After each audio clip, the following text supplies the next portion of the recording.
Aubrey Books and Coffee. Please grab your favorite beverage of choice and join me. We are still trying to whittle down those series, right? Last time we left off with 79 and it was still a success. I still finished the series and just decided not to jump into the offshoot of it, right? So now let's go ahead and spin that wheel and see if we can't whittle down a little more. We're at 79 now. All right, that was my little sound effect. You're welcome. And it stopped on, it looks like this one, right? So that looks like the dark blue is the Aurelian cycle. Yes, please. I am around 18% now in Fury Song. This is book 3 of the Aurelian cycle, so I'm excited to finally get to finish this series. This is the last book. The very first one was Fireborn. I gave that 3 stars. I really enjoyed it. It was very politics and dragon and, of course, a forbidden romance, as all good books are. And then I read Flamefall. I actually gave that one 4 stars. I loved it even more, and I was so excited to pick up the third one. And then Fourth Wing dropped, and that took over my whole life, and Iron Flame. And then, of course, now we have Onyx Storm. So yeah, it took over my life as far as dragons go. But I'm excited to finally get back into this one now that I have to wait for any future, Fourth Wing books. I'm ready to pick this dragon back up, and it's really good. So far at 18%, it has picked right up. We're getting into the heart of why this rebellion is happening.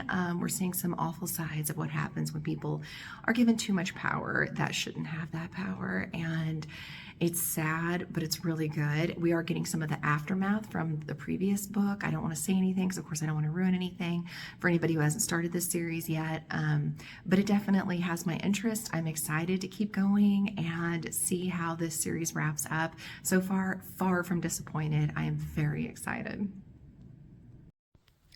I am 37% into Fury Song now, and whoa, we are laying the groundwork here. We have seen a Colosseum kind of fight.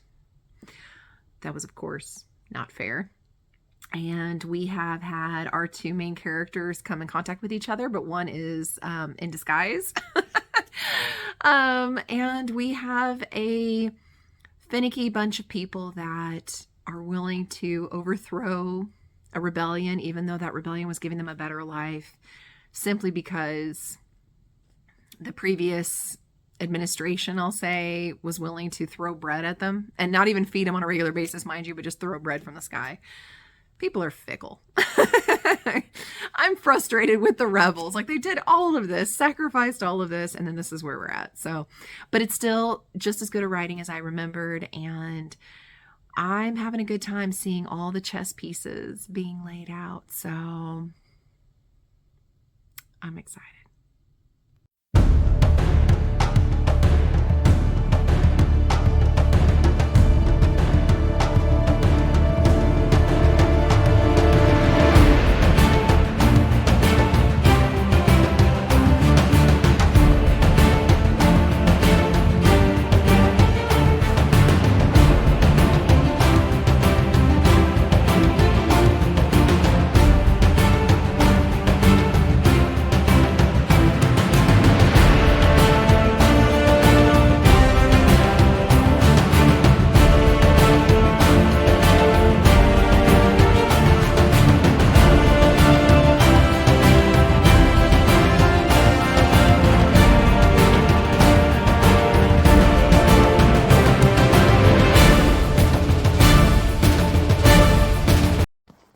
I'm now 50% into Fury Song, and wow, stuff is getting real. There's been a mad dash from the palace, and there's been plots that were set in motion, and someone we care about's been wounded, and I'm trying to say things without spoiling anything. Yeah, it's getting intense. It's getting really deep in the weeds now. I find that whenever we're doing one person in particular's POV, I'm just kind of bored. So that part gets skimmed a little, I'm not gonna lie. But for everybody else, I am excited and interested, and I am loving the way this is wrapping up. We're halfway through, so I have high expectations for this one. So I just finished Fury Song, and I am so torn. I'm glad that the series is over, because I don't know I would have continued it otherwise, to be honest. The writing was really good, and that's why I leaned towards a 4, because the writing was actually really, really good. But there's something that happens towards the end in the last, 20% of the book that could have been avoided, made me so angry, and I checked out at that point. I'm like, this isn't necessary. The author chose to write this on purpose. It was completely avoidable. It was unnecessary, and it was added for dramatic effect, and it broke my heart, and I'm not happy with that artistic choice. And that's her right. I mean, she's the author. This is her world. It's her right. But I definitely don't think I would have continued. Anytime this kind of thing happens, there should be high stakes. But if you're going to lose any characters that are beloved in a series, I feel like it should be for a reason. So, like the Throne of Glass, anytime there was a loss, there was a really good reason. And so it broke your heart, but you could accept it and you could understand how it happened. But for something that was completely avoidable, it just makes me angry, and it feels like a waste.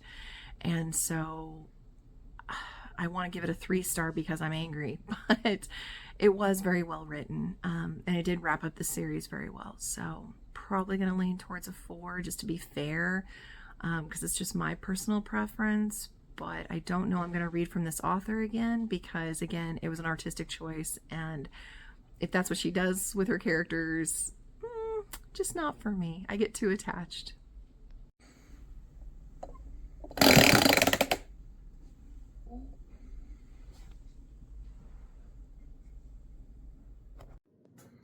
I am now 25% into The Traitor Queen, and wow. So we picked up right away from where we left off in the Bridge Kingdom, which I had given 4 stars, and so I was excited to continue this series.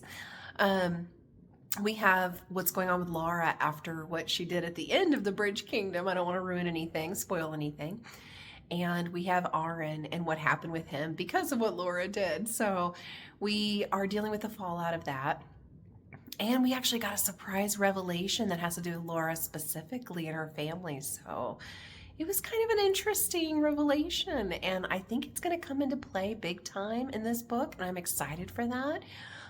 I can see pieces already being maneuvered on this chessboard, and I'm excited. I am so excited. I don't know why I waited so long to continue the series.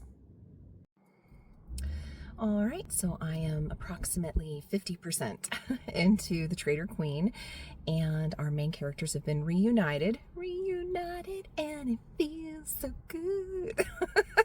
Obviously, so happy to have them together. I'm going to go get my hair did and continue listening, and hopefully see what happens as far as the war that we all know is about to happen, and yeah, how are the people going to handle her if she decides to go back, since she betrayed them and everything? Like, none of this is too spoilery for the first book, but yeah, like, intrigued. Diamond rings and black designer shades, yeah. Famous friends take me around so I get perfect tense, leaving lipstick on my camera lens. Oh, every day it's like I'm born again, yeah. So, in case you don't recognize it, the hair's a bit more red than it was before. What do you think, guys? What do you think? I love it.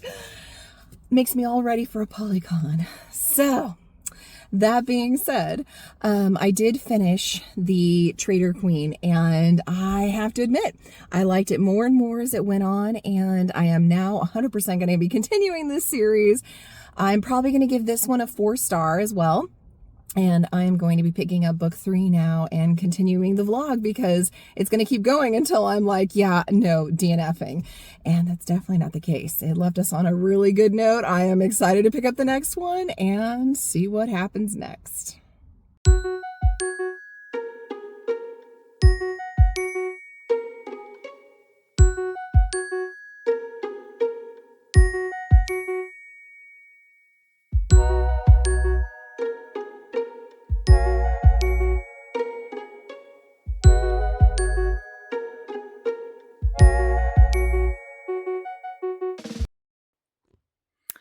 So I've finished Inadequate Air, and I know I haven't updated you very much. I'm so sorry, but what it boils down to is I really didn't have a good time. I hate to say that, I really do, but I found out afterwards the reason why I kept seeing people that aren't the main characters that I've liked this far is because this is supposed to be happening at the same time as book 2.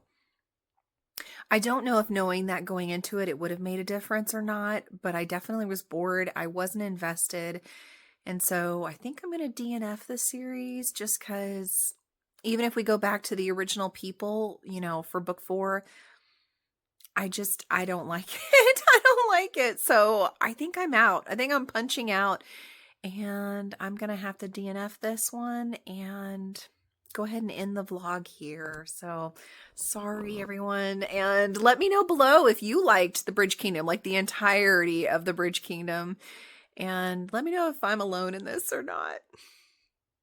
See you next time.